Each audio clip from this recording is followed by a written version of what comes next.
Since the early 1900s, Manyano women's organizations have been providing vital community service and activism through their churches. Identifiable by their bright red, black and white regalia, their importance and role has often been overlooked and reduced. And a new book called Mothers of the Nation sets to change that perspective. And we're joined by a video call by its author, lecturer at Wits School of Governance, Lihle Ngobozi, to learn more about the feminism enacted by this powerful group of women. Lihle, good morning, and thank you so much for making the time to chat to us. Good morning, and thank you so much for having me. Lihle, I don't know if you can hear, but we are being treated to the most auspicious rainstorm outside, an absolute blessing. So we have been blessed in our discussion with you this morning. But I've got to say, first of all, wonderful to meet you. Thank you so much for creating this beautiful piece of history, or at least marking history-making moments. What struck you about the Manyano organizations in South Africa, and what compelled you to write about them? So my grandmother, actually, who raised me, she was, and still is, part of the Manyano group down in KZN, where I'm originally from. And to be honest, I really did not have much of an interest in it when I was younger and I was growing up. But it was only when I started in my academic career at the master's level that I thought, hang on, there's something happening here that is particularly interesting about this group of women. And I really wanted to explore beyond the history of missionary imposition and colonialism and the debates around how Christianity is an imported concept. I really wanted to find ways to think differently about the ways in which Black women interact with religion. Lihle, I think at the core of your book is the intention to sort of challenge perceptions and ideas. And I think I have to ask you this. What perceptions do South Africans have about Manyano women, and how does your book set out to change that? I mean, I think we all think very fondly of Manyano, specifically within the Black community. I think we all, at one point, have interacted with Manyano or have been in close contact with Manyano, either in our churches or at home, through whether it's our mothers, our grandmothers, our aunts, or anybody else that is related to us.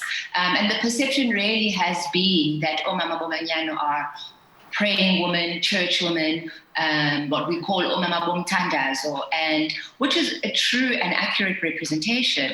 However, there's something broader than that, specifically when we think about the history of liberation movements in South Africa and how the Black church was quite critical in forming part of the broad-based liberation structures in South Africa. I suppose it speaks to a larger narrative that we are seeing more of now, of how often women have been overlooked within the church, within political movements, within science, within all levels of life. You've taken a look at this community, as you've said, from the feminist perspective. Maybe you can expand on what prompted you to make that choice, to read them in this way specifically, and what were some of your findings that support the feminism of the Manyano methodology? So I used the feminist framework just to provide specifically a greater theoretical understanding of how we can understand the ways in which women operate politically and the ways in which we can infer different meanings into the ways in which women interact with the state, the ways in which women interact also politically, and specifically around this group. And it really expands our understanding around how women make use of matriarchal institutions, such as Manyano, and how women make use of their identities of womanhood and motherhood. And I think it's important, specifically when we try to look at Black women's use of motherhood and matriarchal identities, it's important to not fall into the trap of Western understandings of what gender roles are meant to be.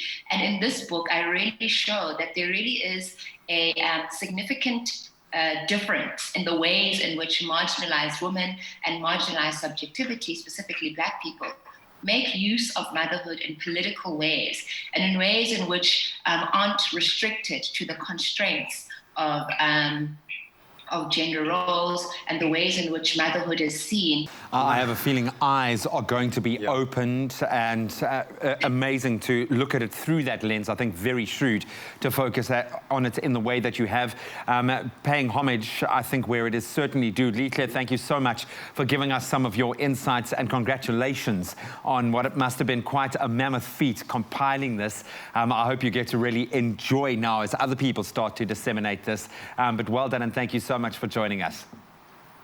Thank you so much for having me. Oh, beautiful stuff. That glorious intersection between spirituality and politics, and how the women of Manyano organizations across the country have played a role in that space. But of course, if you'd like to read more of Lihle's fascinating study of the Manyano women, her book, Mothers of the Nation, is now available from all leading online and bookstores, physical ones, from today.